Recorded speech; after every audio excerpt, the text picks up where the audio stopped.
Alors, c'est soit son... Ah, mais il est là. Merde. Désolé, Ouais, Sam. je suis là. Non, ça a Je bugué, t'avais pas vu. pardon. Ouais, ouais, c'est pas grave. Allez, vas-y, je Non, te ça a laisse. bugué, Ouais, ouais, parce que je sais Ouais. pas si t'as vu, il y a Philippe qui posait une question sur le symbolisme entre le corps du Christ et le sang du Christ. Donc, bah, savoir un peu pourquoi cette. Bah, je l'ai Ah, mis. alors ça, c'est une allégorie chrétienne, du coup. C'est pas exactement la même Kabbale, mais pour avoir un peu étudié dans ce sens-là aussi, euh, donc le Christ étant un esprit, un corps spirituel. Donc la symbolique du corps du Christ, ça va être le pain, donc la farine et l'eau. Donc l'eau qui va être l'attribut du don et la farine qui va être comme la terre, donc l'attribut de la réception. Donc ce mélange des deux qui va être le corps du Christ. Donc on va manger ce corps du Christ, donc représenté par le pain. Donc le pain représente le corps puisqu'il représente le mélange des deux attributs. Donc manger ce corps du Christ pour faire partie du Christ, faire partie de ce corps spirituel. Et le sang qui va être la force de la vie, donc du Christ, qui va animer ce corps-là, donc qui va être donc dans le cas du sang du Christ, le Christ a donné son sang par sacrifice, qui va être cet esprit de sacrifice, cet esprit de don. Donc partager le sang du Christ, faire enfin, c'est l'Eucharistie, je crois que c'est ça. Donc c'est de partager, de rentrer dans le corps spirituel, comme on dit tout à l'heure, dans le partsouf du Christ. Donc c'est pour ça qu'il y a cette symbolique sur le corps du Christ avec le pain et le vin, pour justement rappeler ça, rappeler cette image, Puis, ces images spirituelles. puis, puis quoi de plus grand sacrifice que de donner sa vie pour le monde, quoi. Ça en revient à ce qu'on dit toujours, le sacrifice donné. Mais quelle plus grosse preuve et quelle plus grosse bah, preuve que ça veut bien parler de ça bah, que de voir le sacrifice du sang enfin de Jésus plutôt pour le monde. Voilà. Alors que s'il y avait cette histoire d'ego, il l'aurait jamais fait, tu vois. Donc c'est vraiment bah, la plus grande des preuves et puis le plus grand symbolisme du livre, c'est ça. Enfin, je veux dire, voilà, tu peux pas te tromper. Ah oui, et puis pour le vin, pardon, j'ai oublié. Donc le vin qui va représenter un attribut de la miséricorde. Quand on boit du vin et qu'on arrive à l'ivresse, le bien et le mal se mélangent. Donc on arrive à faire que l'amour couvre tous les péchés dans l'ivresse. Donc dans le vin, il y a ces attributs-là qui sont l'amour pour tous et justement qui amène à l'esprit de sacrifice. Excuse-moi, j'avais oublié de citer pourquoi le vin en fait. C'est parce que justement le vin, il vient de la fermentation du raisin, donc qui mélange les attributs de bien et de mal, qui fait dépasser justement par l'ivresse l'attribut du bien, l'attribut de l'amour au-dessus des crimes et des péchés. Mais ça, c'est de la cabale chrétienne, hein, c'est pas exactement la même chose que de quoi on parlait, que ce de quoi on parlait. D'ailleurs, on parlait des montées, des descentes, juste avant que mon téléphone me fasse sauter. Et bien sûr, on ne parle pas d'acide. Ah ouais.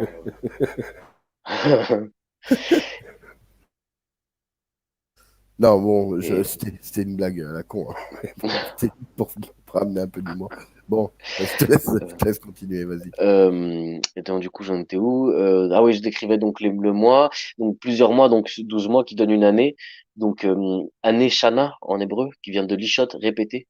Donc, comme le déplacement sur une spirale, hein, on repasse au même état, mais au niveau supérieur. Donc, on a les mois, les années, les semaines spirituelles qui traversent, qu'on traverse. Et où la première expression, justement, c'est les 7 premiers jours de la création. Alors, je vais rentrer là-dedans, donc s'il n'y a pas plus de questions sur autre chose. Donc, je vais essayer de faire le moins compliqué possible, hein, pour donner les éléments de lecture. Après, chacun pourra prendre sa Bible et pour essayer de traduire ça en le lisant. Donc déjà, en premier, donc on lit ça dans la Torah. Donc la Torah qui vient du mot or, lumière, et ora, instruction. Donc c'est euh, c'est une lumière que chacun découvre à l'intérieur de lui, qui l'instruit sur comment agir dans la vie en général. Donc on dit que le Créateur, il a créé le mauvais penchant et la Torah comme une épice pour le corriger, pour corriger ce mauvais penchant. Donc dans la Torah, on lit un mode d'emploi spirituel qui nous permet de traverser différents jours spirituels, donc différents degrés, pour arriver à une naissance spirituelle, donc à la naissance de notre Adam intérieur. tout à l'heure, je décrivais les différents mondes, les quatre phases de la lumière, le monde de l'infini, le corps de Adam Kadmon, l'image de Adam spirituel et les cinq mondes. À savoir que ça, c'est donc dans la spiritualité complète. Et on a après ça, donc, exactement la même chose qui se passe euh, juste en dessous, donc dans le monde, dans l'âme de Adam. Donc à l'âme de Adam, qui est l'être humain qui s'est réveillé sur Terre. Donc on a le même cheminement de la lumière qui est brisé et où Adam euh, doit découvrir par lui-même comment remonter vers le Créateur en chutant, donc en vivant la brisure. Tout à l'heure qu'on parlait du monde Nénécoudime, donc en vivant la brisure par rapport à la révélation du serpent, donc le serpent qui est son ego. Et on dit que c'est Ève qui amène le serpent parce que donc Adam c'est l'attribut du don et Ève dans le texte c'est l'attribut de la réception. Mais l'attribut de la réception qui est avec un écran. Tout à l'heure on parlait d'écran, donc l'attribut de la réception avec un écran anti-égoïste qui permet à Adam et Ève de former qu'une seule chair, comme on dit. C'est là où on voit d'ailleurs l'autre fois avec Prima on parlait de Lilith. Donc Lilith c'est Malchut sans Massar. Maintenant que j'ai expliqué tout ça, je peux en parler un peu plus. Donc Malchut sans Massar, la réception sans écran, c'est appelé Lilith de Laïla de nuit. Donc là, c'est une clipa en fait.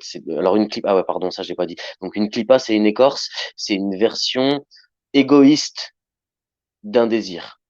Je sais pas si par exemple je veux donner à boire aux gens et je veux boire moi-même, bah la clipa c'est moi-même et donner à boire aux gens c'est la lumière qui sort de mon désir. Donc la clipa c'est ce qui est dans le sens de l'égoïsme, mais ça touche pas spécialement la forme du don. Parce que là, par exemple, on parle de boire, bah, dans les deux cas, que ce soit une clipa ou que ce soit la version non égoïste, dans tous les cas, ça sera à boire. Donc la clipa, de Ève, c'est Lilith, c'est Malchut non corrigé. C'est la... Attendez, excusez-moi, je lis le chat en même temps pour voir si je suis pas décalé. Donc la clipa non corrigée, l'écorce de l'égoïsme, du désir non corrigé, on appelle ça Lilith. Donc on dit qu'elle se nourrit, alors on dit qu'elle se nourrit du sperme des émissions, des, des émissions nocturnes ou volontaires des hommes et tout ça, à savoir que ce qu'on appelle le sperme dans la Kabbale, c'est les réchimos. Donc les réchimos, c'est les traces à l'intérieur de nous qui nous permettent de rentrer dans le groupe étant l'utérus spirituel. Donc nous, les réchimos, c'est ce qui va nous rappeler notre nature euh, spirituelle qui est déjà inscrit à l'intérieur de nous. C'est-à-dire qu'on est tombé du monde de l'infini jusqu'à notre monde, mais en tombant, il y a des traces de cette chute. Donc ces traces de cette chute, on doit les réveiller à l'intérieur de nous et retourner à l'intérieur de cet état, donc l'état du monde de l'infini. Pour ce faire, il y a ce processus donc de la naissance spirituelle où le sperme est représenté par justement les réchimos, donc ces traces-là qui à l'intérieur de nous, qui sont mises à l'intérieur du groupe pour que il y ait cet Adam qui soit créé donc entre nous, donc l'âme de Adam qui combine tous ces humains. À savoir que Adam, là dans ce cas-là, c'est Adam spirituel, c'est un esprit, comme tout à l'heure on parlait de Jésus, c'est un esprit, donc c'est un esprit groupe, donc c'est plusieurs personnes qui forment l'âme de Adam. C'est toujours des choses qui se passent à l'intérieur de nous. Donc on parle pas de rien d'extérieur, de rien, on parle de rien d'extérieur à nous. C'est pas enfin, on parle pas de l'histoire de, oui, Adam qui a été créé avec de la boue et tout ça. On parle de quelque chose qui s'est passé à l'intérieur de nous. Donc, si je vais commencer du début, donc on dit qu'au premier jour, il y a eu la, la terre et le ciel qui ont été créés. Donc, le ciel, c'est l'étincelle de don à l'intérieur de nous, et la terre, le désir de recevoir. Ils sont pas encore incarnés, donc c'est pas encore Adam, d'accord? C'est juste ces forces-là qui sont, comme je disais tout à l'heure, là, comme les quatre phases de la lumière avant que les mondes soient créés. Donc c'est ces forces-là déjà qui apparaissent. C'est, ça fait partie de moi, mais mon moi spirituel non éveillé. Il est écrit qu'elles sont créées dans la solitude et le chaos. Donc ça veut dire qu'elles n'ont pas de désir pour le monde supérieur. Elles sont en dessous. On sent pas spécialement ces forces spirituelles, de la même façon qu'on sent pas nos organes, par exemple notre estomac quand il digère. D'ailleurs, mais elles existent à l'intérieur de nous, mais elles sont latentes. C'est-à-dire ça demande un développement avant d'arriver à les ressentir. Donc là, on voit dans le texte qui est écrit, Dieu dit que la lumière soit et la lumière fut. Donc c'est l'attribut, la lumière, c'est l'attribut du ciel, et l'obscurité, du coup, l'attribut de la terre, du coup. Donc que la lumière soit, c'est que le don total et absolu, la qualité du créateur, elle sépare la lumière des ténèbres. Dire qu'on a l'attribut de la terre qui est séparé de l'attribut du créateur par justement la lumière qui apparaît.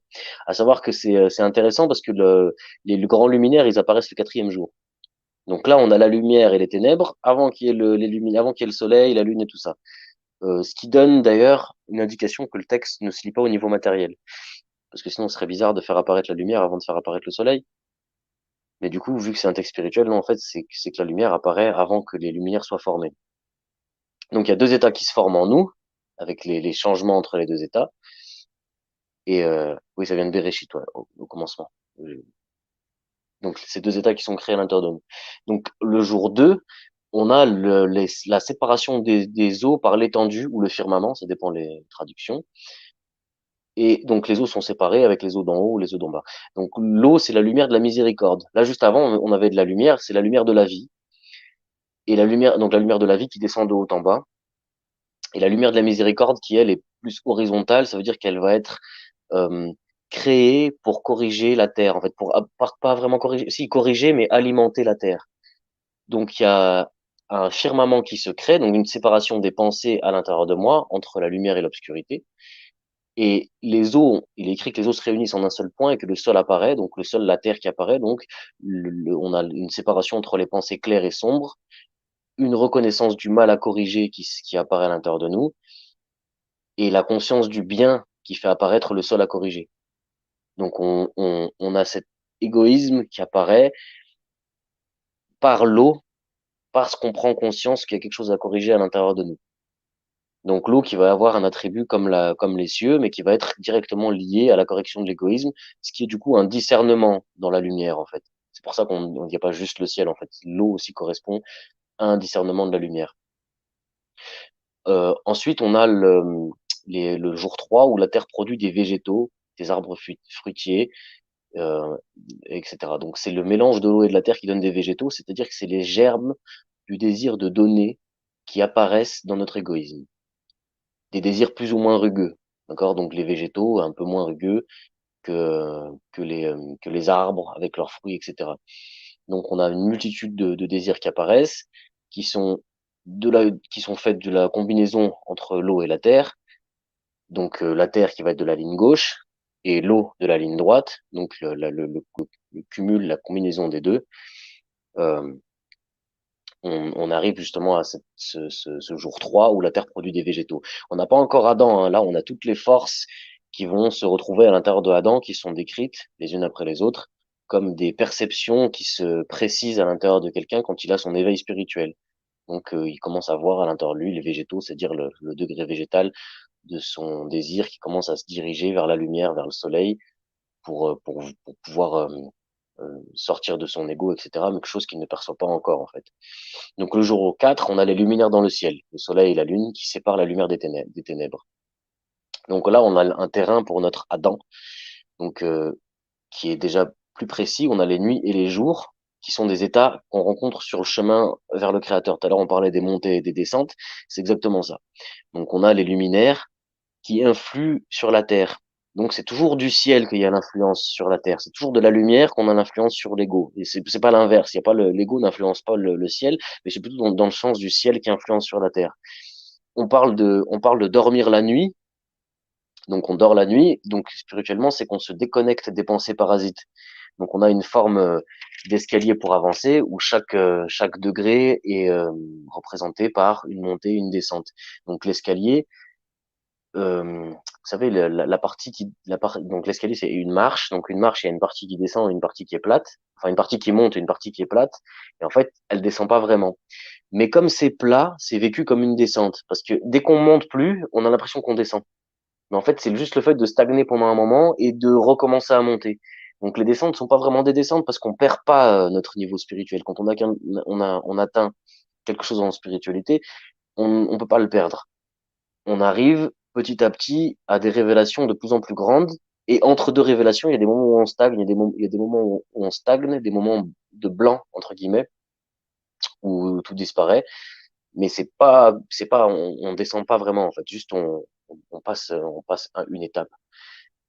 Et donc ouais voilà, donc on passe de nuit et jour. Je vous ai parlé tout à l'heure, donc de nuit et un jour, on passe des mois et des années justement comme ça, qui sont donc dirigés par les luminaires. Donc le jour 5, on arrive où la Terre produit les êtres vivants, donc les eaux pullulent ah, pardon, les eaux, il y a des poissons, oh là là, pareil, je commence à mélanger mes mots, excusez-moi. Donc les poissons et les oiseaux volants de la terre au ciel, les poissons dans l'eau, et Dieu dit aux poissons et aux oiseaux, soyez féconds, multipliez-vous. Donc pareil, on a des créatures qui apparaissent. Par exemple, le poisson, dag en hébreu, qui vient de daga, inquiétude. Donc c'est l'inquiétude de se rapprocher vers le Créateur. Donc tous les désirs qui se révèlent à l'intérieur de nous, ils expriment un désir pour être plus proche du Créateur. Donc là, on est un peu plus proche, on est un peu plus développé que les minéraux, que les végétaux, pardon, qu'on a vu tout à l'heure. On arrive à des degrés qui sont animaux, qui sont un peu plus rugueux que ceux qui étaient juste végétaux et qui sont à même de bouger et de nous faire bouger un peu plus. Tous ces désirs, je rappelle, sont à l'intérieur de nous. Hein. On parle pas des vrais poissons des oiseaux et tout ça, hein, d'accord? Donc le jour 6, justement, le sixième jour, on a le bétail, les reptiles et les animaux terrestres. On comprend bien. Hein, donc le désir, il est décomposé de facile à difficile. Hein. Donc le plus facile étant les végétaux, et on arrive de plus en plus à des degrés qui sont de plus en plus difficiles, qui sont les animaux jusqu'aux animaux terrestres. Et tout ça, c'est bon parce que c'est créé d'une façon à ce que ça se dirige vers la spiritualité, est-ce que ça se dirige vers le Créateur. C'est notre ego qui veut se diriger vers le Créateur. C'est pour ça qu'on dit à chaque fois que Dieu vit que cela était bon. C'est-à-dire que c'est créé d'une façon pure. Et ensuite, il dit, faisons l'homme à notre image, qui domine les poissons, les oiseaux, les bétails et les reptiles. Tohu bohu, mot utilisé en français pour exprimer le chaos. Ah ouais, tohu bohu. Oui, ça c'est avant le commencement de la création. Mais du coup, là, j'en suis déjà au sixième jour. Donc, ce sixième jour, Dieu crée l'homme et la femme à son image. Donc, Adam, du mot domé, ressemblant, comme j'ai dit tout à l'heure, ressemblant dans les qualités, par le don et l'amour. Et donc, c'est ce désir qui émerge en nous, qui est nous et qui inclut tous les autres. Donc, on a la révélation, l'apparition de notre spiritualité, notre naissance spirituelle, entre guillemets, qui réunit toutes ces forces-là, du jour et de la nuit, de la terre et de l'eau, et qui commence à vivre sa vie indépendante en tant que au degré humain. Et là, on va venir, en fait, à un besoin de correction de l'ego. Donc au début, on vit nu dans le jardin d'Éden. On n'a pas de, ça veut dire qu'on n'est pas vêtu dans nos désirs égoïstes. On a un désir de spiritualité qui est primaire et bestial dans le sens où il est instinctif et on peut se sentir bien. Je sais pas si pour ceux qui ont déjà vécu l'éveil spirituel, en premier, on se sent complètement renouvelé et on a l'impression que c'est bon, on est sorti du monde matériel, on a compris qu'il y a quelque chose au-dessus et que tout va aller bien. Et c'est là que se passent certaines difficultés de la vie, la faillite, l'argent, la famille, toutes sortes de choses qui peuvent se dérouler et se passer, qui vont nous faire retomber, entre guillemets, qui vont briser ça, qui vont faire qu'en fait on ne se sente pas exactement comme le créateur, parce qu'il révèle notre ego, il révèle nos intentions, etc. Euh, Attendez, je lis le chat. Faisons l'homme à notre image, notre ressemblance, qu'il domine les poissons de la terre. Voilà. Donc, qu'il domine les poissons de la mer, les oiseaux du ciel, le bétail et toute la terre. C'est que l'homme, il a la tâche de corriger ça. On dit que Adam, il a été formé de la terre d'un peu partout dans le monde et de l'eau d'un peu partout dans le monde. Et que sa tête, elle est faite de la terre d'Israël. Et donc, comme on disait tout à l'heure, Israël Yachar, donc droit vers Dieu, elle, donc sa tête, donc dans ce corps spirituel, elle est composée des intentions pour aller droit vers Dieu. Donc Adam, il est censé être cet être humain à l'intérieur de nous qui ressemble au Créateur. Donc Adam, le, le, le premier Adam, donc la racine de Adam, qui se brise pour retourner vers un Adam supérieur qui est Adam Kadmon, le premier partout spirituel qui est créé dans les mondes spirituels. Donc cet Adam, lui, s'éveille avec tout cet ego, avec tous ces animaux à l'intérieur de lui, et il est censé les diriger. Et on arrive au septième jour, où on dit que Dieu se repose. Donc on a donc alors je reprends, on a les 6 premiers jours qui sont notre avancement dans notre correction. Donc ces avancements, c'est des illuminations au niveau spirituel. Quand on en prend conscience, ça illumine quelque chose à l'intérieur de nous. C'est pour ça qu'on a parlé de saphir et de séphiroth. Donc ces 6 jours de la création, ils correspondent aux 6 séphiroth. Chesed, Gvura, Tiferet, Netzach, Hod et Yesod. Donc Chesed 1, Gvura 2, Tiferet 3, Netzach 4, Hod 4, 5, 6. Donc chaque degré, il a son illumination. Israël qui lutte avec Dieu, c'est pas c'est Jacob ça quand il lutte avec Dieu, c'est Jacob qui se bat avec l'ange. Yachar c'est direct, droit et elle Dieu ouais. Et donc ça je répondais au chat pardon. Donc ces 6 séphiroth, donc chaque degré a son illumination, de la communication la plus simple à la plus complexe entre nous et le créateur, entre l'homme, l'être humain, son désir et le créateur. Donc de Chesed jusqu'à Yesod. Chaque séphira, chaque désir, il doit accueillir son écran. Donc la résistance à l'égoïsme pour révéler un nom du créateur. Donc l'écran, il va venir comme don de Dieu. Hein, c'est une prière sincère, donc une révélation d'un manque qui va permettre à la lumière supérieure de créer l'écran sur le désir, qui est une forme de récompense à la, à la demande que l'homme arrive à faire, qui est profonde et sincère à l'intérieur de lui. Donc on a ce septième jour qui est celle de la Séphira Malchut. Et cette Séphira Malchut, comme je vous ai dit tout à l'heure, elle peut pas se corriger elle-même. C'est le fondement de l'égoïsme. C'est la création, la racine de l'égoïsme à l'intérieur de nous. À l'intérieur de nous. Donc on a toute la création des 6 jours et ce septième jour où on dit que Dieu se repose. Et donc se reposer, c'est en gros mettre son ego en position off. C'est comme laisser la lumière faire. C'est-à-dire que à travers tout ce travail qu'on a à faire, quand Adam il est créé, en fait la chose qu'il doit faire, c'est laisser faire la lumière. C'est la lumière qui va le corriger. Comme on disait tout à l'heure, il a créé le mauvais penchant et la Torah comme une épice qui va justement corriger ce mauvais penchant. Donc la Torah, la lumière qui va corriger ce mauvais penchant. La lumière, ça se manifeste quand on se met justement en groupe et compris, euh, elle se manifeste directement à travers ce qui nous arrive. On a tous une Torah différente, c'est-à-dire une lumière qui nous parvient, qui est différente, une lumière de la vie et des choses qui nous arrivent qui sont différentes, des impacts différents dans la vie qui vont nous mener sur sur le bon chemin, sur le droit chemin, si on est dans cette recherche-là.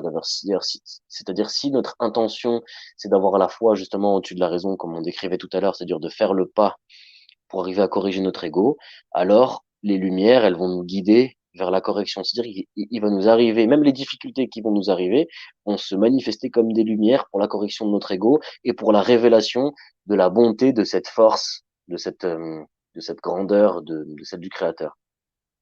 Donc là, on a les 7 jours de la création, comme vous voyez, qui sont tout à fait interprétés de façon intérieure à l'homme et qui sont un travail intérieur de l'homme.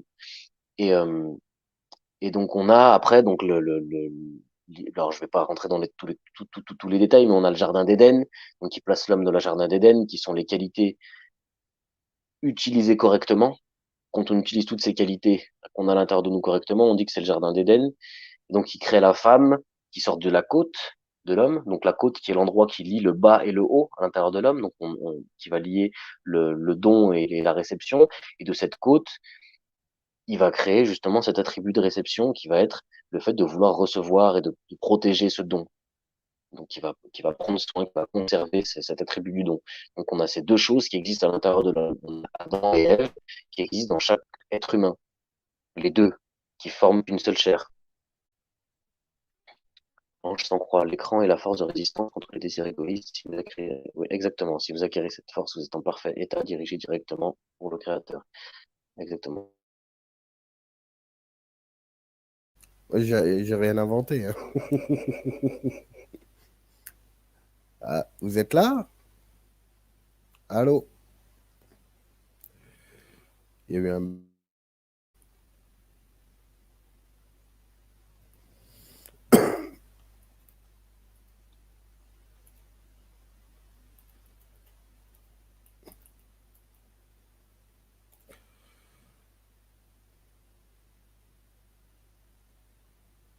Allô?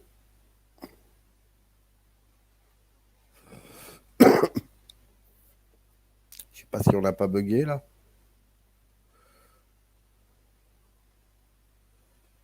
Allô, allô? Prêt de pouvoir recevoir, mais c'est voulu, parce qu'Adam, il est comme un enfant un peu.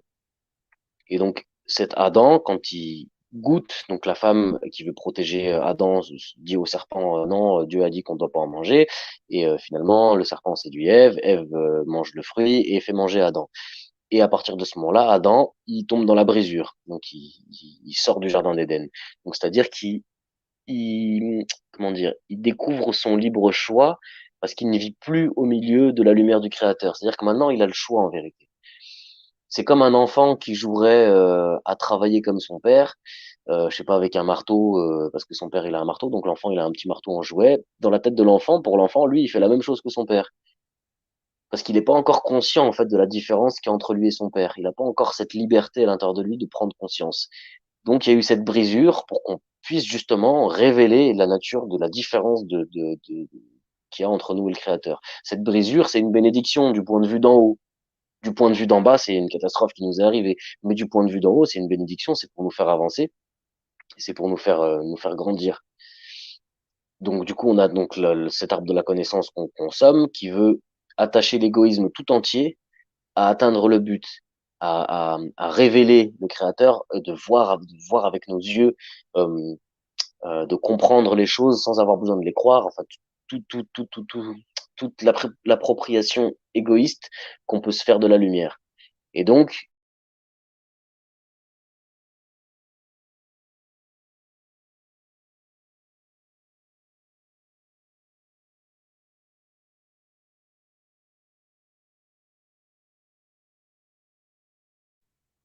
qui est l'inverse, parce qu'on dit qu'après, il a plus le droit d'aller de s'approcher vers l'arbre de vie, qu'il y a des anges avec une épée flamboyante qui l'empêche d'approcher. Parce que l'arbre de vie, du coup, c'est la foi au-dessus de la raison, et c'est la vision de haut en bas. C'est-à-dire que Adam, il peut plus se rapprocher de l'arbre de vie, parce que maintenant, il est rentré dans un chemin où il va devoir tout faire descendre, il va devoir faire descendre et appliquer chacune des leçons et des perceptions et des désirs et des lumières que le créateur envoie d'une façon difficile pour pouvoir monter, lui, de bas en haut vers le créateur. C'est-à-dire qu'il a plus accès à l'arbre de vie où il pouvait juste se laisser vivre dans la lumière du créateur et tout allait bien pour lui. Il était dans une providence personnelle qui était une providence divine qui était parfaite. Là, maintenant, il est dans une providence où il y a encore le créateur qui le gère, bien sûr, mais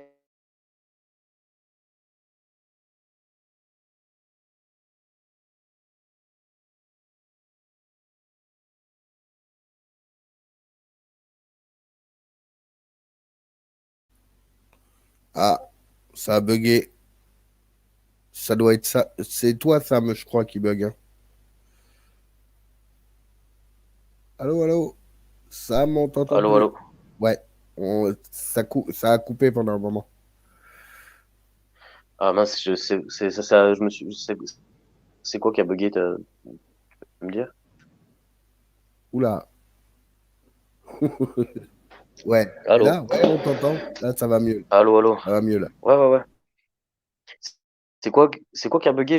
C'est quand je disais quoi? Bah, je sais plus où t'en étais, du coup, parce que ça a coupé en plein milieu, quoi.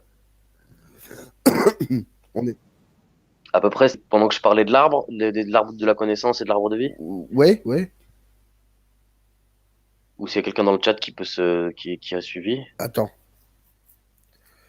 On en était au septième jour, là. On n'en était pas...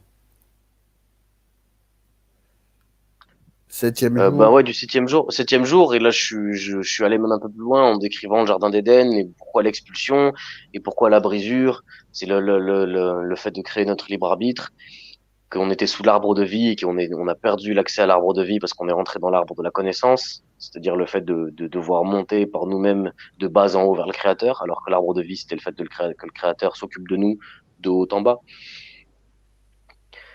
Et voilà, il me semble que j'en Oui, étais à peu parce près qu'en là. fait, d'après ce que j'ai compris, en fait, le créateur ne voulait pas qu'on soit tout simplement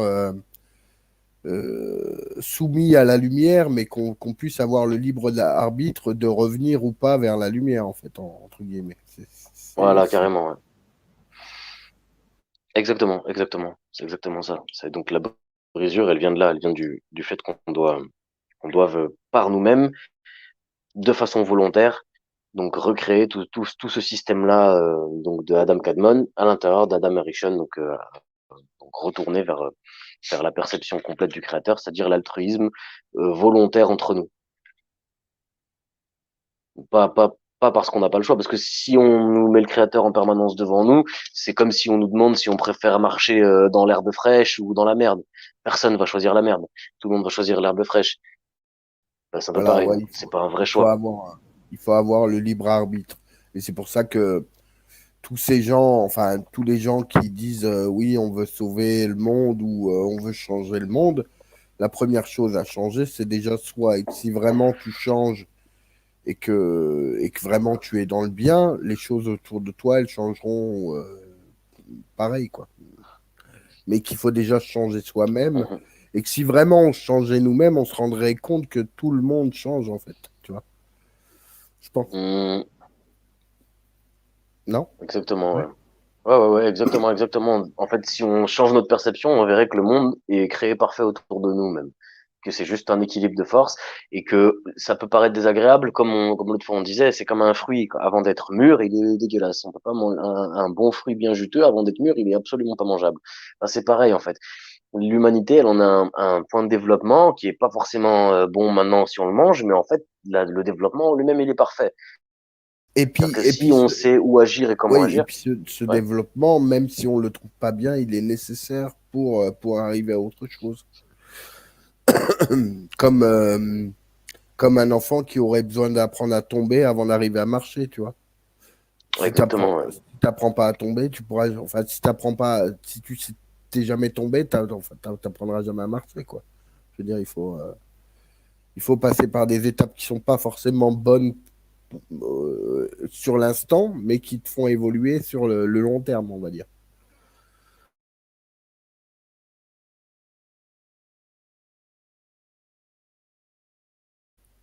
On a reperdu Sam ou c'est... Non? On a reperdu Sam. Sam, t'as perdu.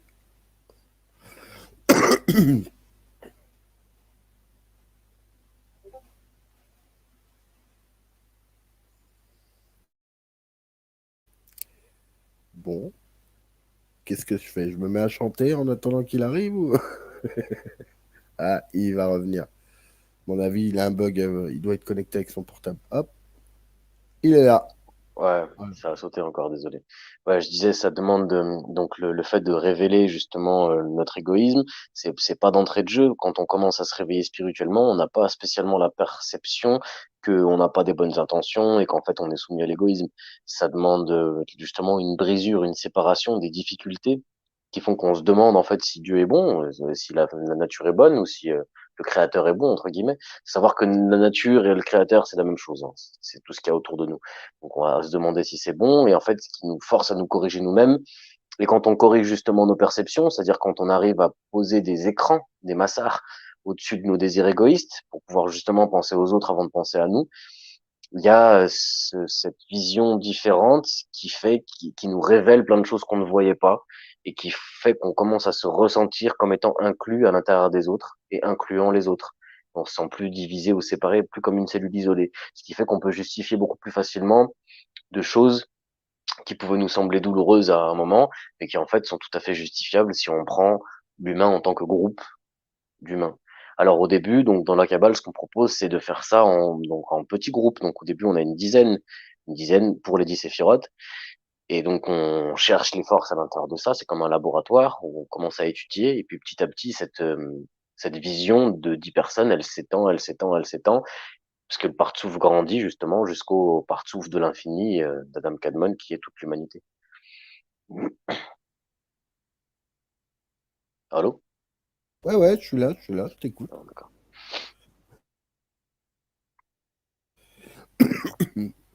Yeah. Donc voilà un peu. Ouais, le tikkun, ouais. La réparation, c'est le tikkun. Les réparations, c'est le tikkun. Exactement, exactement. Et le fruit a aussi une clipa, une écorce. Il y a tout un système de clipa et d'écorce sur lequel on passe pas énormément de temps parce que c'est pas les choses les plus édifiantes, on va dire. C'est comme l'histoire de Lilith et tout ça.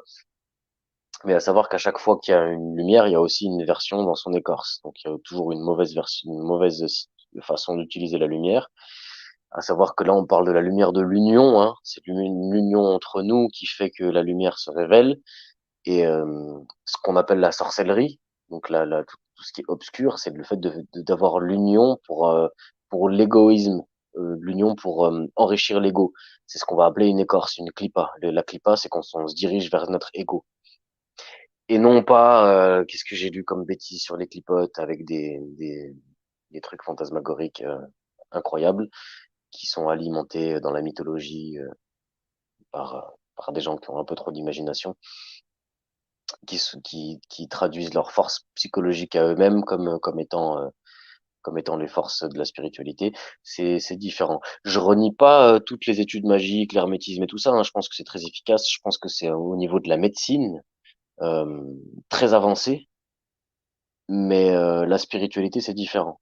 La magie et tout ça, c'est des trucs qui sont uniquement personnels, où on peut agir dans notre propre monde psychologique, qu'on va appeler ce monde-ci, d'ailleurs. Donc c'est l'utilisation de ce monde-ci.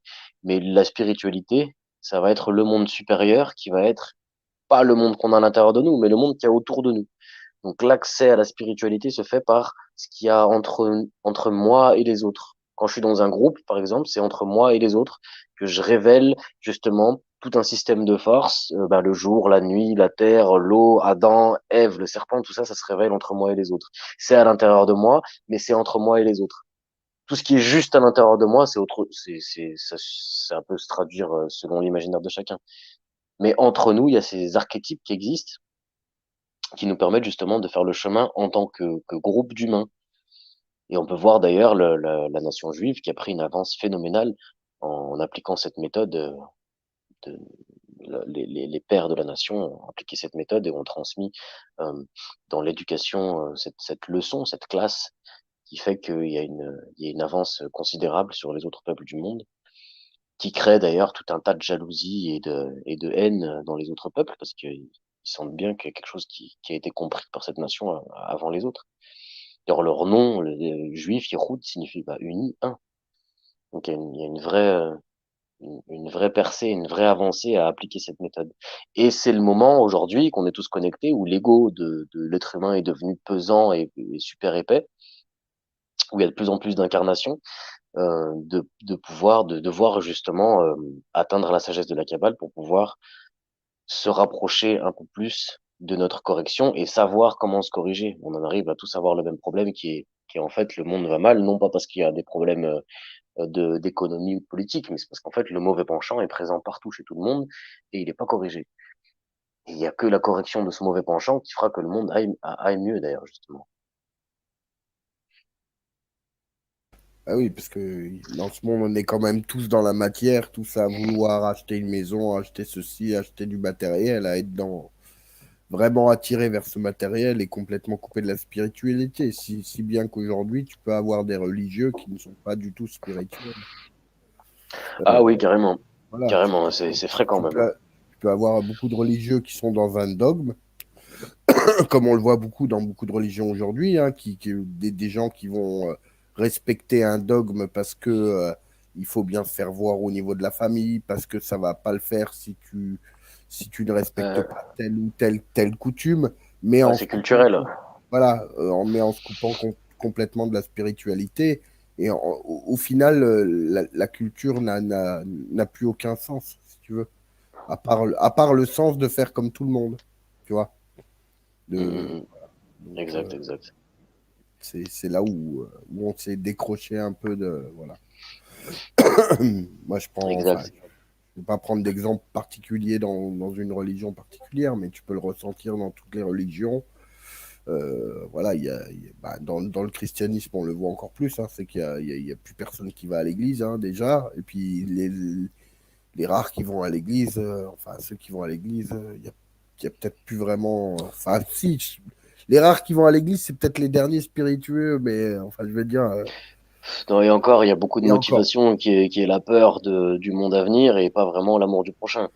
C'est que Ouais, voilà. c'est pas un travail des intentions. Puis il faut voir aussi les pasteurs comment ils se comportent par rapport à comment ils parlent et ce qu'ils transmettent. Enfin, moi je sais que j'ai eu beaucoup d'accros avec l'Église justement parce que, enfin pas que l'Église. Hein, j'ai fait moi personnellement dans mon chemin, j'ai cherché dans les trois religions. Donc j'ai fait mosquée, synagogue et Église et j'ai eu des accros partout parce que justement on me répondait pas exactement à des questions qui sont fondamentales comme qu'est-ce que l'âme, comment je me corrige moi-même. Enfin l'importance, pourquoi une prière marche dans toutes les religions, sachant que c'est pas les mêmes et qui priaient pas exactement pareil.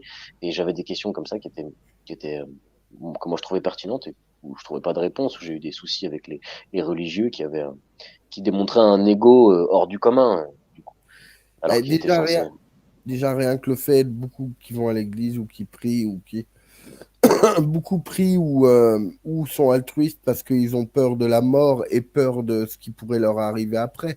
Donc là, déjà, dès l'instant où tu fais ces choses-là, parce que tu as peur pour toi plus tard, c'est là où tu fais rentrer en jeu ton ego, parce que Direct, ouais. voilà, tu le fais plus, tu le fais vraiment par intérêt derrière, parce que tu as peur que derrière tu ailles en enfer ou une connerie comme ça.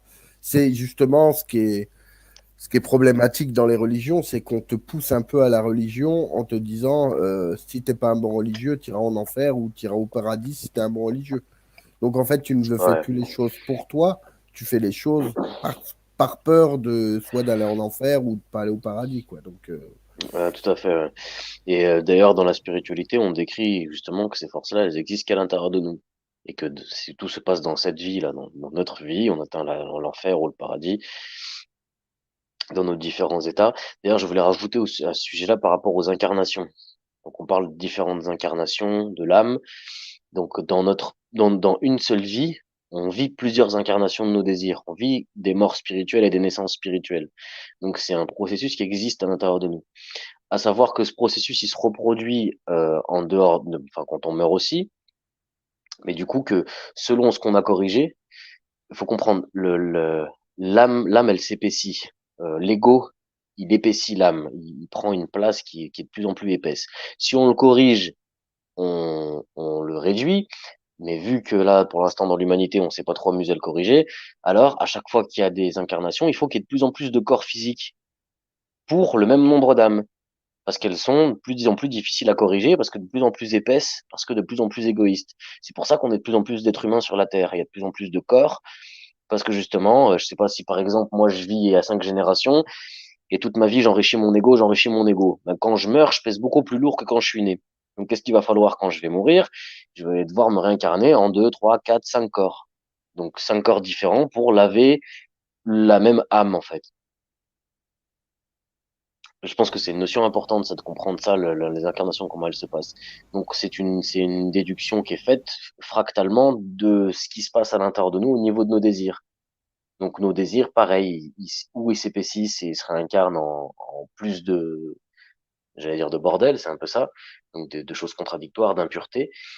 Ou alors, ça se rapproche de la source et ils réduisent.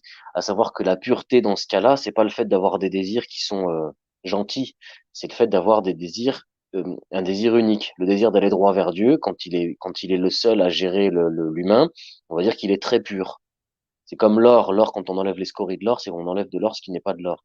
Donc, par exemple, dans le désir, si j'ai un seul désir, c'est pur. Si j'ai deux désirs en même temps, c'est déjà moins pur. Si j'ai 4, 5, 6 désirs en même temps, c'est encore moins pur. Donc, il y a ce processus-là de purification des désirs, purification de l'ego, qui va me faire atteindre justement ma partie de l'âme, donc où je vais pouvoir me localiser et comprendre, entre guillemets, ma mission de vie, c'est-à-dire qu'est-ce que je suis et à quelle place je me place dans le créateur. Oui, les incarnations, c'est Guy Goulim, ouais. Donc, j'ai étudié ça dans le livre du Hari sur la réincarnation des âmes. C'est Feral Guy Goulim, le livre des réincarnations. Donc, qui a été transmis par Chaim Vital aussi et qu'on étudie dans mon école. bah, après, par contre, je tiens à préciser par rapport à ce que j'ai dit tout à l'heure sur les religions, je suis pas anti-religion et je suis pas en train de décrier, enfin de dire que telle religion est pas bonne ou telle religion. Je suis juste en train de dire que pour moi, les religions, c'est comme un peu comme, je vois ça un peu comme l'auto-entreprise dans le monde du travail, tu vois. C'est bien pour se mettre Mm. un pied à l'étrier. Après, je pense qu'après, si vraiment tu t'intéresses à la religion, tu es obligé d'aller chercher plus loin que le texte. En tout cas, Ouais, ouais. plus loin que les explications qu'on t'en donne dans la religion, quoi. Ou comme le cours préparatoire, tu sais, on reste pas au CP toute sa vie. Bah, la religion, c'est un peu ça, c'est le CP, et puis un jour, tu vas aux études supérieures, et puis le collège et l'université. Bah, la haute spiritualité, c'est un peu comme l'université, et puis au début, ben, tu passes par le CP, la religion. À savoir que c'est pas obligatoire, on n'est pas dans... Souvent, on dit que pour être kabbaliste, faut bien connaître la religion et tout ça. C'est pas vraiment vrai. Si on commence directement par l'étude des forces qui sont à l'intérieur de nous, vu qu'on transmet ça oralement et qu'on parle de la lutte contre le désir du recevoir, le mauvais penchant, euh, il y a une littérature à connaître pour savoir à peu près de quoi on parle et le lexique, mais c'est pas du tout nécessaire de passer d'abord par la religion qui fait passer les livres pour des choses qui sont très terre à terre, pour des romans. On n'a pas besoin du tout de la version romanesque des choses. Si on est tout de suite, si on a déjà ressenti la spiritualité, on peut directement s'attaquer à quelque chose comme la Kabbale parce que ça va tout de suite nous parler de ce qu'on a besoin en fait, de comment se corriger soi-même et comment accéder au monde supérieur. Et pareil, l'histoire des 40 ans. Donc 40, c'est un degré, hein. C'est comme l'histoire du désert là. 40 ans dans le désert, attendre 40 ans pour arriver à la Kabbale. 40, c'est une maturité. Donc c'est le degré de la maturité. C'est une fois qu'on arrive à 40, on a assez fait pour continuer. Et c'est pas 40 ans, le Hari, et donc un des plus grands kabbalistes de ces derniers siècles-là, il est mort à 38 ou 36 ans. Donc il a même pas 40 ans et c'est un des plus grands kabbalistes. Donc c'est pareil, 40 ans, c'est une histoire de degrés, c'est pas 40 vraies années. Il y a beaucoup de choses comme ça sur la Kabbale qu'on raconte où l'expression spirituelle est prise au pied de la lettre, de façon romanesque, et du coup induit beaucoup de gens en erreur. Et pendant des années, les maîtres, ils n'ont pas jugé nécessaire de révéler ça. Bah, d'ailleurs, jusqu'au Rabash, donc là, il y a quoi, c'était en 1995, un truc comme ça, où il y a le premier article public qui est sorti sur les nations du monde. Jusqu'à ça, la Kabbale, c'est quelque chose qui restait très secret. Donc il y avait quelques personnes qui avaient eu un petit peu accès et qui avaient ramené des morceaux de cabale dans la franc-maçonnerie, chez les Rose-Croix et tout ça. Mais on n'avait pas d'études kabbalistiques à proprement dites. On avait des mascarades de type Aleister Crowley qui faisaient passer la cabale pour quelque chose que ce n'est pas du tout. Donc c'est clairement de la magie babylonienne, euh, de la haute magie si on veut, mais ça n'a rien à voir avec la cabale, ce qu'on appelle vraiment la cabale. À savoir que le mot cabale, il s'est tout à fait dérivé, puisqu'à la base, il signifiait les cabales, donc recevoir la, comment recevoir le créateur, comment recevoir les dons du créateur, qu'est-ce que ça veut dire recevoir, donc le mot en lui-même, il signifie la réception. Merci Prima de me faire ma pub. Donc j'ai une chaîne YouTube sur laquelle je donne quelques cours de cabale et puis quelques cours d'éducation intégrale, on va dire, où je parle pas spécialement de cabale, mais j'essaie de parler un petit peu dans ce sens, sans citer tous ces lexiques un peu compliqués, mais plus comment s'entendre entre nous et tout ça. Donc ça, ma page de Lyon. Voilà, je fais ma pub moi aussi, c'est ma chaîne YouTube. Merci NG d'ailleurs de m'accueillir aujourd'hui et de me permettre de parler de tout ça. C'est quelque chose que j'aimerais vraiment pouvoir aider à diffuser. Je pense que on vit dans un monde où on en a bien besoin. Ouais, non, mais il n'y a pas de souci. Moi, c'est fait pour ça, c'est fait pour échanger, c'est fait pour aider aussi les gens, enfin, les gens qui sont un peu fermés sur ces sujets à essayer de comprendre. Puis, comme je l'ai dit l'autre fois, l'échange est important, ça apprend à apprendre de l'autre et du coup de ne plus avoir peur de l'autre parce que bah, quand tu le connais, tu n'en as plus peur et du coup, bah, voilà. Si on discutait un peu plus et si on échangeait un peu plus sur ces sujets-là, je pense que voilà, si les gens, par exemple, fermés sur certains sujets, avant d'être fermés, se mettaient à parler avec des gens qui s'y connaissent dans ce sujet, ça aiderait un peu plus à faire avancer le monde, quoi. C'est pas en s'enfermant dans son dogme ou dans ses croyances, en se disant non, moi, c'est moi qui ai la vérité, qu'on va faire évoluer les choses. Je pense que Hum, la vérité première, je pense que si on l'avait vraiment, on serait pas dans la merde dans laquelle on est aujourd'hui. Donc, voilà. Si, il y a des sages, malheureusement, il y a beaucoup moins de sages que de gens un peu bêtes. Donc, il faudrait un peu rééquilibrer la balance. Mhm. Donc, essayer d'entamer ces sujets, de démystifier les conneries qu'on peut entendre sur certains sujets. Parce que c'est vrai que la cabale, c'est un peu un mot utilisé à tort et à travers. Après on vient pas dire qu'il n'y en a pas qui utilisent certains symboles ou certaines choses pour les détourner. Mais après, on en revient à ce qu'on disait, tout est dans l'intention. Donc après, toutes choses peuvent être bonnes ou mauvaises, tout est dans l'intention de ce qu'on veut en faire, quoi. Voilà. Exactement. Exactement. La Kavana, alors donc, comme on dit, la Kavana, c'est l'intention. Donc, comment diriger son intention. À savoir que tout va être le résultat de notre intention. Euh, Est-ce qu'il y a des gens qui veulent monter, du coup, ou comment ça se passe? Ouais, mais je sais pas. Pose la question. Il y a du monde qui veut monter pour poser des questions, essayer de faire vivre le débat ou il n'y a pas J'ai, de là, motivé. c'est peut-être un peu difficile, hein. Moi, je sais que les premiers cours de Kabbalah que j'ai pris dans la tête, je trouvais ça tellement dense que je me disais juste, oulala, faut que je réécoute ça plusieurs fois. Et Alors, je vais mettre le lien. j'ai mis des années avant de me poser des questions. Alors, Sam, si je suis un novice qui s'interroge au sujet de l'âme, au vu de toutes ces explications, comment peux-tu lui répondre de manière concise et pertinente? Le plus simple, c'est de dire que l'âme, c'est une atteinte, donc qui nous permet de percevoir le Créateur plus ou moins fort. Voilà. Donc une atteinte, donc si on la divise juste en deux, bah, il y a le fait de commencer à percevoir qu'il n'y a pas que moi sur la Terre, c'est la première atteinte, et la deuxième atteinte qui est plus haute, c'est de percevoir qu'il y a le Créateur à travers tout. Et cette atteinte, c'est ce qui forme mon âme.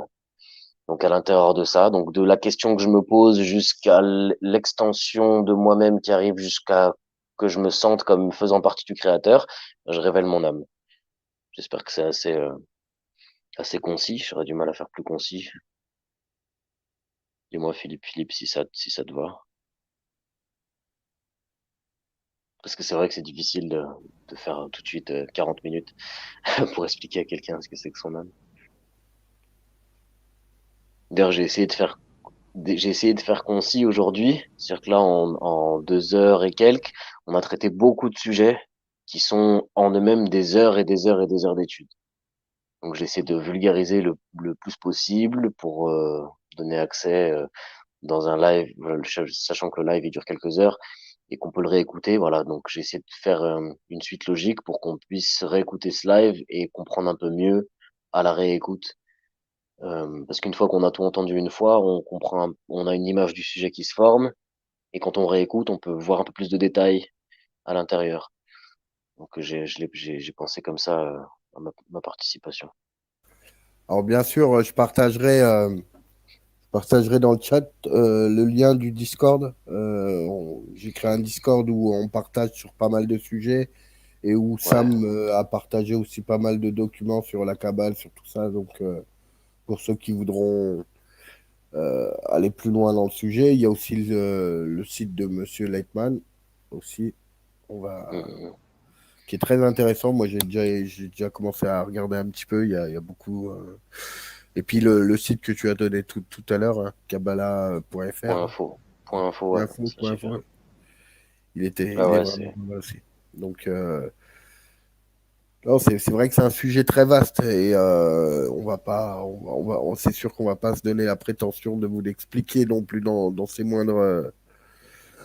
dans les moindres détails, mais on peut survoler le sujet tout en essayant d'éclairer. Puis après, ben, s'il y en a qui ont des questions, allez-y, hein, faites-vous plaisir, hein. Voilà. Il y a combien de personnes là avec nous? Là, apparemment, on est 6. On n'est pas beaucoup, hein. 6. Ah, on est Ouais, resté 6 quand même. Ok, d'accord.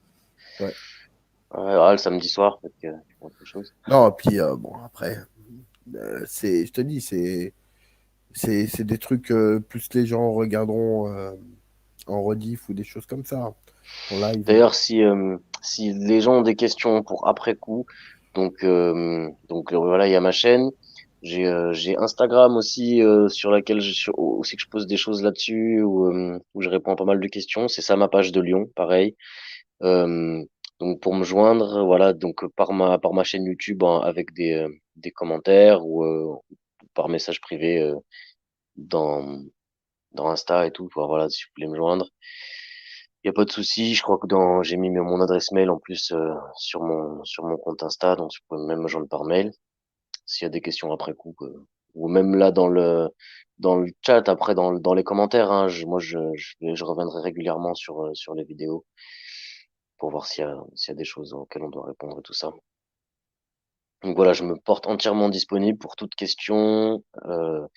C'est avec plaisir que je répondrai et avec grand intérêt que je lirai tout commentaire.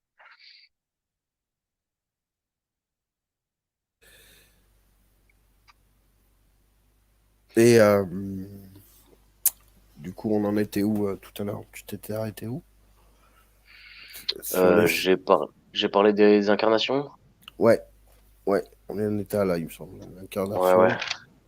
Ouais, j'ai j'ai brossé à peu près un paysage global du lexique cabalistique qu'on utilise et de quoi on parle. Après, pour plus de profondeur, ben j'invite les gens à venir étudier en groupe en fait, c'est-à-dire ou bien de monter des groupes de discussion entre eux, à savoir qu'il faudrait quand même qu'ils aient des sources, c'est-à-dire des livres idéalement un maître. Donc moi-même, j'ai mon maître, c'est Michael Lightman, donc il est vivant. C'est plutôt bien d'avoir un maître spirituel vivant. Faut savoir de tous ces livres qui sont écrits par des gens qui sont morts et qui ont pas posé de questions. Donc l'étude de la Kabbale que moi je suis, c'est une étude journalière. Donc il y a 3 heures de cours par jour qui sont donnés tous les jours entre 2 heures et 5 heures du matin. Donc c'est des cours virtuels où on utilise le site pour participer. Donc, avant de rentrer dans cette école, il y a une dizaine de leçons préparatoires. Et sur Kabbalah.info, on peut s'inscrire à ces leçons préparatoires. Bien sûr, c'est gratuit. Tout ça, c'est gratuit. D'accord, c'est de la diffusion totalement libre et gratuite. C'est pour justement la correction du monde, pour amener un peu de cette méthode-là, pour aider à ce que le monde aille un peu mieux, à, à- que l'âme aille de mieux en mieux, que le monde aille de mieux en mieux, pardon, j'ai lu en même temps. Attends, Philippe qui dit, est-ce que l'âme a une action sur l'être et sa conscience? Bah, totalement, totalement, puisqu'elle peut l'atteinte de notre âme peut tout à fait modifier notre perception de la réalité, complètement.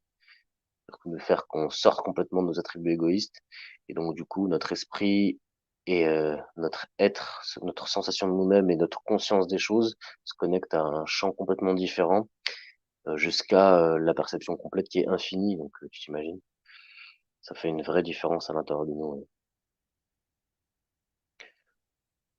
Sabrina, oui, c'est compréhensible, mais il faut analyser. Ouais, voilà, ouais, c'est assez dense. C'est souvent ça. Et c'est un peu la difficulté de tout présenter en une seule fois comme ça. C'est que ben, c'est tellement dense que c'est difficile de savoir où poser des questions, en fait, parce que c'est juste des informations qu'on enregistre sans savoir vraiment où et comment se poser la question. Donc c'est pour ça que je me mets à disposition pour les questions après. Et c'est pour ça aussi que je fais régulièrement des plus petits posts. Donc par exemple sur Instagram, je fais certains lives qui durent 1 heure maximum ou des posts de 5 minutes, 2 minutes et tout ça sur juste simplement des questions, des bases de réflexion qui permettent d'approfondir un petit peu et de se poser un peu plus de questions, des trucs un peu moins profonds entre guillemets. Parce que là c'était, je vous le dis, c'est quand même du dur. On a décrit la création des mondes depuis les 4 phases de la lumière directe, en passant par le parcours d'Adam Kadmon et tout. C'est des choses quand on parle de Kabbale, c'est pas souvent qu'on entend parler de ces choses-là. Donc on est dans de la description qui est assez, assez cossue, assez épaisse, assez riche, voilà. Donc c'est normal qu'il y ait cette sensation de, waouh, c'est beaucoup. Non, puis là, on a parlé de tout ce qui est terme, on va dire, Kabbalistique. cabalistique dans les termes, enfin, de, comment, on va pas dire de la traduction, mais de l'interprétation des textes au sens verbal, on va dire cabalistique. Mais après, Mhm. tu as aussi toute l'interprétation au sens numérique, numérologie, la gematria, toutes ces choses-là hein, qui sont encore Ah plus. oui. Alors ça, moi, je suis pas versé en guématrie. Bah, essentiellement, je l'ai pas spécialement étudié. Moi, j'ai étudié ce que je vous ai présenté, donc les mondes, la correction personnelle. La guématrie, c'est une méthode de lecture qui est un peu différente, qui permet de mesurer le poids des mots et de faire les liens entre les différents mots par leurs racines. Donc c'est comme si les mots ils ont un poids.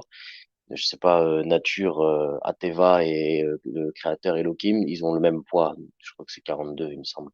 Donc ça veut dire que c'est la même chose. Donc on a des liens comme ça entre les mots qui sont exprimés par la guématrie. Moi, c'est pas ma spécialité du tout. Pour la bonne raison au départ, je suis dyslexique. Moi, j'ai un petit problème avec les chiffres. Je suis dyslexique numérique. Donc, j'ai tendance un peu à inverser les chiffres. Alors, je me lance pas dans des explications avec des chiffres. Je préfère parler de ce que j'ai atteint et de ce que j'ai compris. Mais effectivement, il y a il y a tout un pendant, tout un volet sur la guématrie et les chiffres derrière les mots.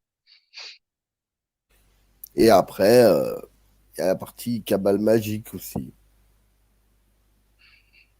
Un Ça, petit c'est, peu. ça, c'est, ça, c'est clairement rejeté par moi, l'enseignement d'où je suis.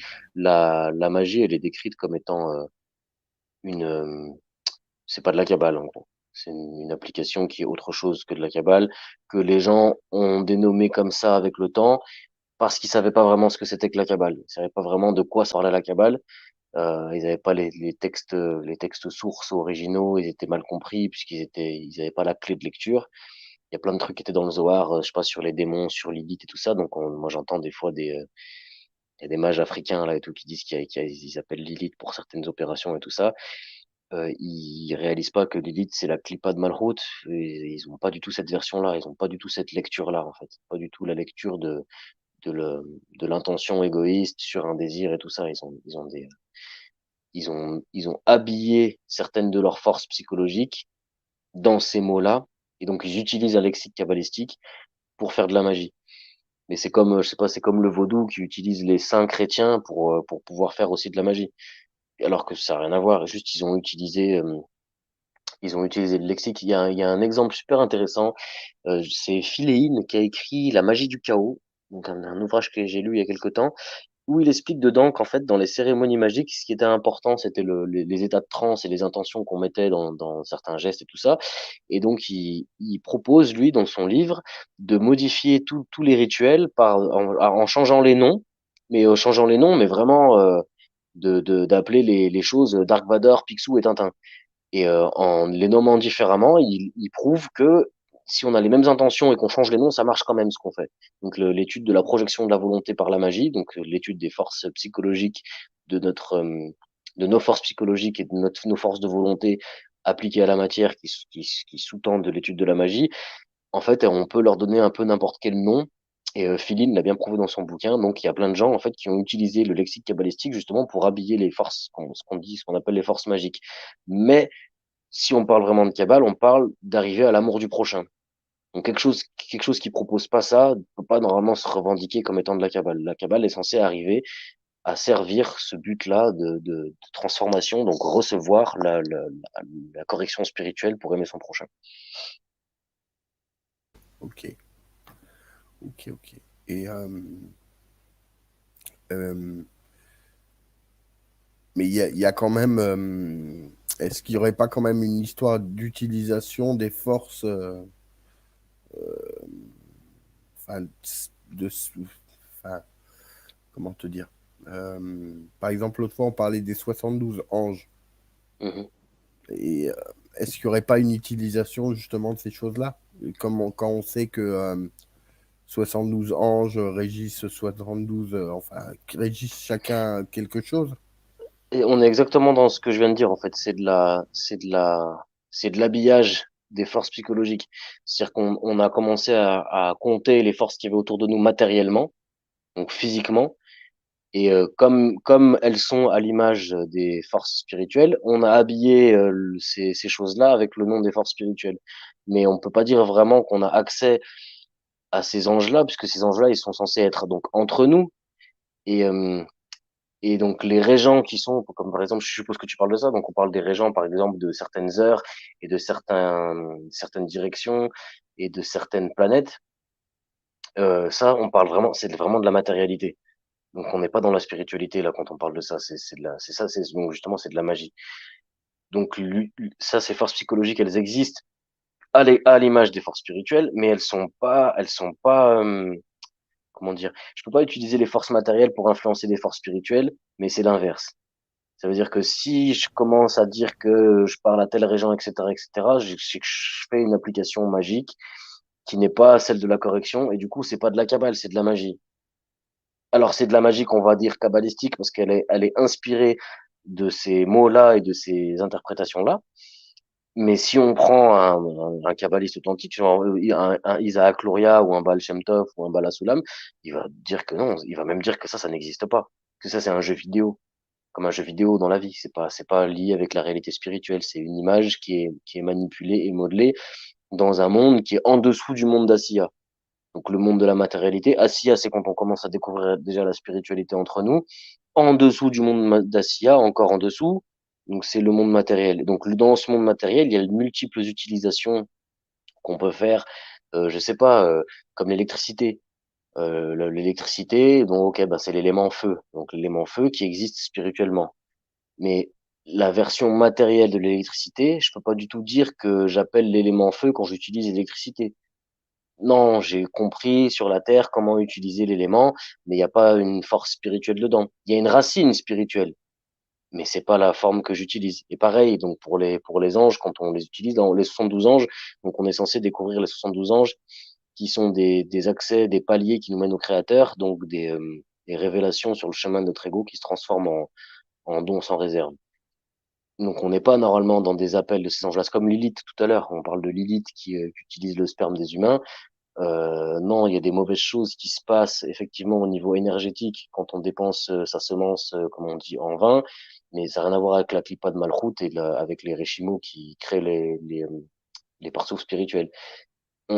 La Kabbale parle pas de matériel en fait. Elle est écrite à partir du monde d'Atsilut, au pire à partir du monde d'Asiya, des fois en descendant, mais généralement, genre le Zohar par exemple, il est écrit à partir du monde d'Atsilut, donc c'est pas du tout interprétable d'une façon matérielle.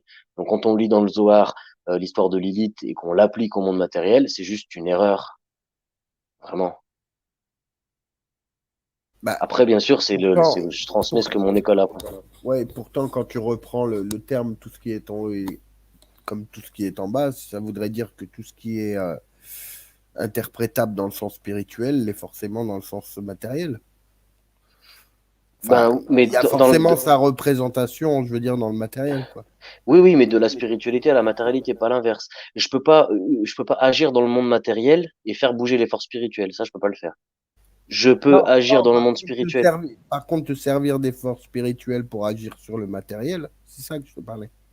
Voilà, mais ça va pas se faire dans le sens d'appeler un ange qui est spirituel pour interagir avec la matérialité directement.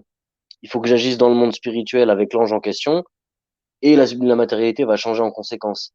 Mais je peux pas dans la matérialité faire rentrer une partie spirituelle pour faire bouger un morceau de matériel. Tu vois ce que je veux dire?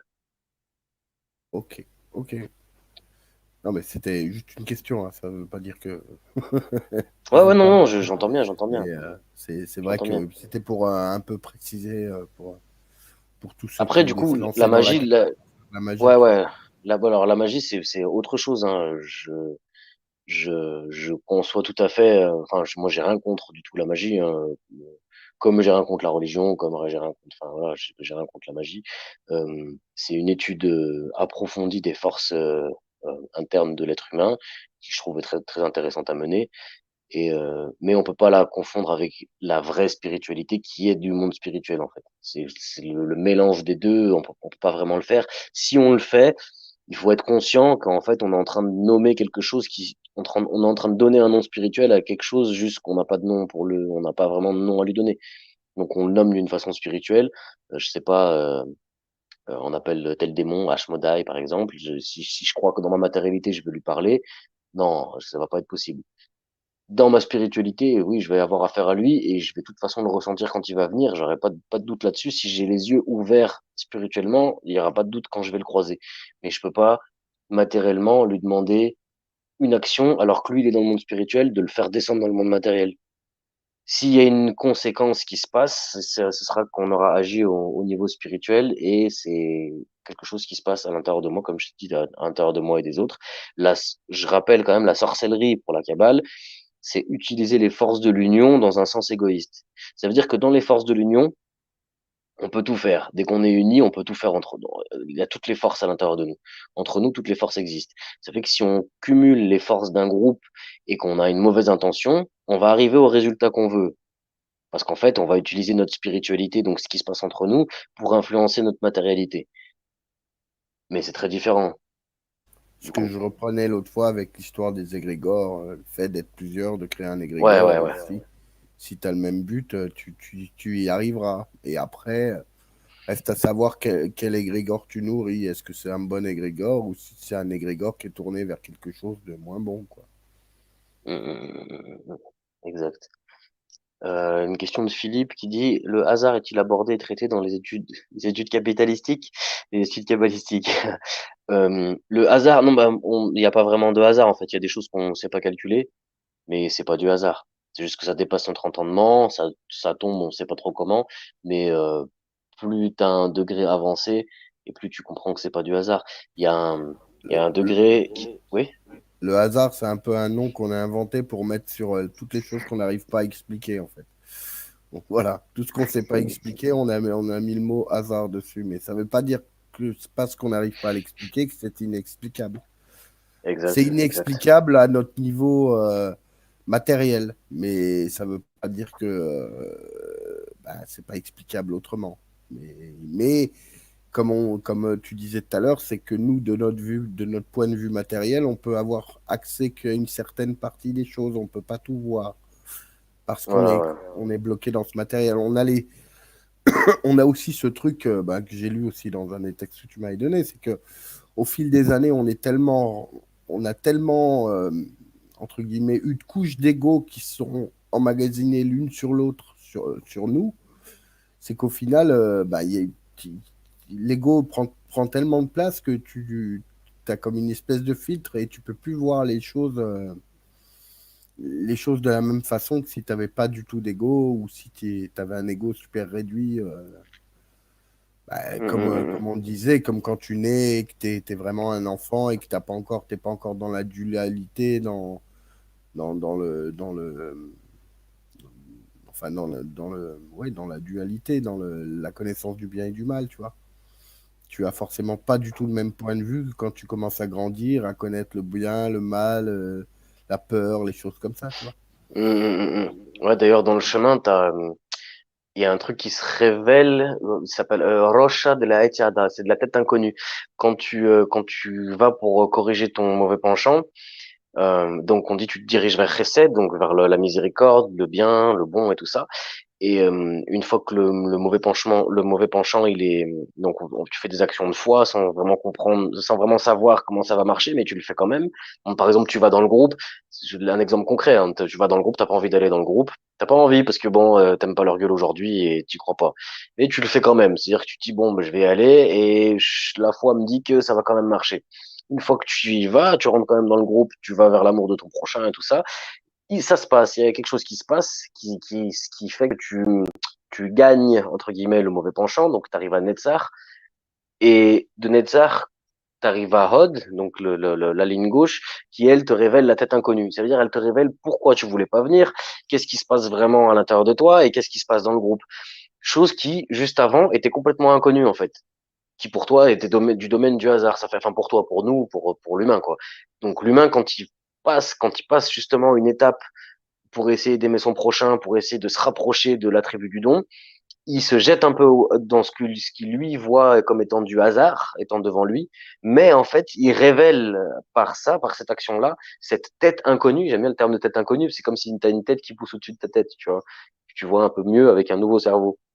Donc, tu as cette deuxième tête qui te monte un peu plus haut et qui te fait percevoir les choses que tu percevais pas avant.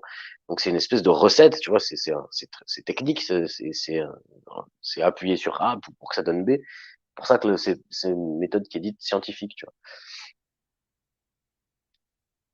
Et une question, tiens, est-ce que tu peux rapprocher la langue des oiseaux de la Kabbale? Est-ce que ça a un lien pour toi? Bah, la langue des oiseaux de la Kabbale, c'est la guématrie. Donc c'est comme ça qu'on fait les liens entre les mots et t'as vu tout à l'heure, j'ai dit plusieurs fois tel mot qui vient de tel mot et tout, mais c'est plus de l'étymologie. Donc c'est des racines de mots qui donnent d'autres mots, puis tu les vérifies avec la guématrie.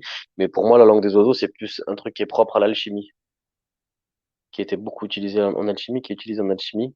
J'ai jamais entendu de kabbaliste.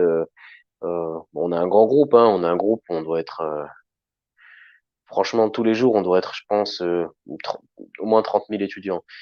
Donc il y a beaucoup de gens quand on va dans les congrès.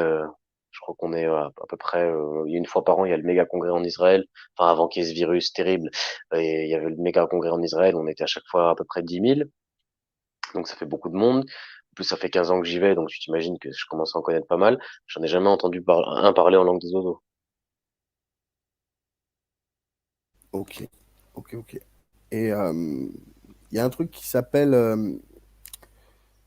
la phase finale de l'ego qui s'appelle le cœur de pierre. Ouais, le va-et-vient. Ouais, voilà, le va-et-vient. Et tu peux nous en parler un peu de ça? Oui, bien sûr. Euh, alors ça, c'est comment je peux dire? C'est une fois qu'on va arriver tous à cette correction plus profonde et plus avancée entre nous, il y a une phase finale de l'ego qui va se révéler, qui va être la grande difficulté à surmonter, qu'on appelle aussi le serpent, qui va être la racine de notre égoïsme. C'est falloir se confronter au fait clair et net qu'on est fait entièrement de matière, de désir de recevoir. Et ça, c'est le cœur de pierre. Donc, comment ça va se transmettre? Je sais pas. T'as vu quand si t'es avec un ami et que, enfin un ami, si t'es avec quelqu'un dans un groupe et que t'es insensible à cette personne-là, cette personne, elle te parle pas, elle joue pas, tu n'as rien, t'as pas de la haine, mais t'as pas de l'amour et t'as rien. Parce que la haine, du coup, ce serait un peu mieux. Ça te toucherait, mais ça là, ça te touche même pas. Alors, on dit que t'as le cœur de pierre. C'est la klipat noga aussi. C'est l'écorce qui est entre les écorces. Donc, à partir de là, comment on peut agir là-dessus? On dit que bah, justement, si j'ai l'attribut du don envers quelqu'un qui a ce cœur de pierre-là, c'est comme si je tire des flèches ou des balles dans son cœur de pierre pour le rendre au cœur de chair. C'est-à-dire qu'il passe du fait de pas se préoccuper à être sensibilisé. Mais le fait de pas se préoccuper, c'est le pire des égos parce que même quand on est dans la haine, on est encore quand même plus concerné que quand on se fiche des choses. Et en fait, se ficher des choses, le fait de pas être préoccupé par les choses, c'est une nature très profonde chez nous, qui est de quand je vais bien, je me fiche du reste. Donc c'est un truc à un moment où l'humanité va devoir se confronter quand on sera beaucoup plus avancé dans notre correction les uns envers les autres. Parce que là, il y a encore beaucoup de haine et de chaleur et de froid, enfin, et beaucoup de mouvements. Le cœur de pierre, c'est quand on arrive où il y a plus de mouvement. Tout va bien, alors on bouge plus. Donc voilà. Alors, Ça te parle? ouais, ouais, J'espère que ça c'est ouais, clair. ouais. Non, j'ai compris. Mhm. Euh, bon, il n'y a personne qui veut monter ou qui a des questions? Non? Bon. Donc, bon. Non, bon, en tout cas, on a encore pas mal parlé, pas mal parlé ce soir. Ça a été très, très instructif. Moi, bon, le seul regret que j'ai, c'est que j'ai pas eu le temps de lire encore tout ce que tu m'avais envoyé, donc du coup, j'avais pas vraiment de. Bah, Ouais, si tu veux. Ouais. puis c'est très vaste comme sujet, donc c'est compliqué à. Ouais, c'est comme on dit, c'est compliqué à faire en un temps court et puis on peut pas. Voilà, c'est compliqué à détailler sans vraiment détailler, quoi, parce qu'on peut pas vraiment rentrer dans le vif du sujet, sinon on passerait des heures et des heures pour parler que d'une partie, donc. Bah justement, je te propose si tu veux. Donc alors il y a Gaïa Linet qui dit bonsoir à tous, je viens d'arriver, j'ai tout loupé. Bah ouais Gaïa, t'arrives à la fin. Mais je vais le poster. Donc Gaïa fait partie d'un groupe aussi duquel je m'occupe où je poste régulièrement des enseignements. Je vais le poster, je posterai le live. On va laisser le replay. Et, je le posterai dans le groupe Insta. Euh, donc je vais te proposer quoi, Angie? Si tu veux, tu prends le temps de lire un peu des trucs et tout ça, et après si tu veux faire un thème spécifique avec des questions et tout, moi je veux bien intervenir là-dessus. Tu veux de temps en temps faire un un live sur la cabale et tout, il y a pas de souci, je me porte volontaire. Ah ouais, non, mais il n'y a pas de souci. De toute façon, moi, bah, de toute façon, on continue à garder le contact. Moi, je continuerai à faire mes recherches de mon côté. Et une fois que j'aurai ouais, un nombre de questions assez pertinentes et puis qu'on sera fixé un autre cap et qu'on aura travaillé dessus, on fera des lives. Après, à côté, je continuerai, enfin, on essaiera de faire des lives aussi pour traiter d'autres sujets, comme, enfin, moi, j'essaierai de faire des lives, après, tu montreras si tu as envie ou pas, hein, mais j'essaierai de faire des lives sur d'autres sujets, comme l'alchimie, des choses un peu plus, bah, d'autres sujets. On Ouais, traitera, ouais, on ouais. essaiera, on essaiera de traiter un peu de magie aussi pour ceux que ça intéresse, et on va Mhm. essayer de parler de plusieurs sujets, mais après, s'il y en a qui s'y connaissent dans ces sujets-là et qui veulent interagir avec nous, monter sur des lives ou même faire des lives parce qu'ils s'y connaissent bien en la matière, ben, j'ai partagé le Discord. Donc, vous venez sur le Discord, vous venez discuter avec nous et puis on voit quoi. Mais voilà. Donc, cette Yes. chaîne, ça va être beaucoup pour ça, pour partager sur ces sujets-là. Bon, on a Sam qui s'y connaît super bien, Cabal, donc moi je vais continuer à faire mes recherches de mon côté, à avancer de mon côté, et plus j'avancerai, plus je pourrai ben, être pertinent dans mes questions et pouvoir amener de nouvelles questions et de nouveaux sujets. Parce que bon, c'est vrai que c'est pas facile non plus ben, voilà, d'orienter des questions. J'ai beaucoup moins de connaissances que toi dans le sujet, donc voilà, moi, je ne peux faire, pour le moment, je peux faire qu'écouter ce que tu me dis et puis de m'enrichir de tout ce que tu me racontes. Et puis voilà, et puis de continuer à lire et à me documenter sur le sujet. Même si, comme je te l'ai déjà dit, hein, j'ai quand même pas mal lu d'ouvrages sur de l'hermétisme ou des choses comme ça, et où je me suis rendu compte qu'il y avait beaucoup de choses qui revenaient, qui étaient repris de ces concepts-là et qui revenaient dedans, donc qui sont très intéressants aussi. Et c'est pour ça que je pense que la Kabbale est une voie, comme l'alchimie peut être une autre voie pour d'autres personnes, comme il y en a qui vont choisir la gnose, d'autres qui vont choisir la franc-maçonnerie, d'autres qui... Voilà, chacun sa voie, chacun voit midi à sa porte, comme on dit. Il y en a qui vont être plus intéressés par la Kabbale et sa mystique, et d'autres qui seront plus intéressés par l'alchimie et ce côté matériel, travailler sur la matière. Après, chacun choisit sa voie. Il n'y en a pas une meilleure qu'une autre. L'important, c'est la destination, quoi. C'est l'intention, comme on a dit Mhm. déjà plusieurs fois, hein. Si tu peux très bien euh, bah, choisir une autre voie, l'alchimie ou je ne sais quoi, du moment que tu as une bonne intention et que ton but c'est de te perfectionner, moi j'y vois pas de mal, hein. C'est pour ça que je peux pas reprocher aux francs-maçons d'être francs-maçons ou aux alchimistes d'être alchimistes, puisque c'est leur voie. Euh, Mhm. et, puis on peut pas juger qu'une voie est meilleure qu'une autre. On a Non, chacun notre carrément. voie et c'est ce qui fait la diversité. Comme Et, une pyramide à plusieurs faces et un seul sommet. voilà, tout à fait, très bonne métaphore. Donc voilà, ouais, je pense qu'on va arrêter par là. On n'est pas loin de 3 heures, enfin 2h40. Voilà, c'est C'est très bien bien. intéressant. Ouais, on va pas refaire un live de 6 heures comme l'autre fois, ça sert à rien, parce Ouais. qu'après ça dure trop longtemps. Puis c'est trop long à télécharger si jamais il le strike. Donc Ah ouais, en plus. non, Vas-y, mais ok, ok, ça roule. voilà. Bon, bah Sam, en tout cas, je te remercie Merci à toi, d'être NG. venu et merci pour tout ce savoir. Et puis bah, j'invite tout le monde à aller sur ta chaîne, hein, parce que c'est vrai que c'est super intéressant. Et Donc puis, ça, ma page de Lyon, ma chaîne sur voilà. YouTube. Et sur Insta, Prima, pareil, ça ma page de Lyon. Prima, si tu peux partager le lien dans le chat. Et puis voilà. Euh, Bah, en tout cas, je te souhaite une bonne soirée, une bonne nuit. Vous Et puis de aussi, toute bonne façon, nuit. on continue à À rester en bientôt. contact. À Ça bientôt, Sam. roule. À tout. Ciao. Bye. Ciao. Bon. Bah voilà. Bon, bah tout le monde, merci à tout le monde d'avoir regardé. Merci à ceux qui regarderont en replay ou voilà. Donc, bah, comme d'hab, hein, sans prétention, on n'est pas venu,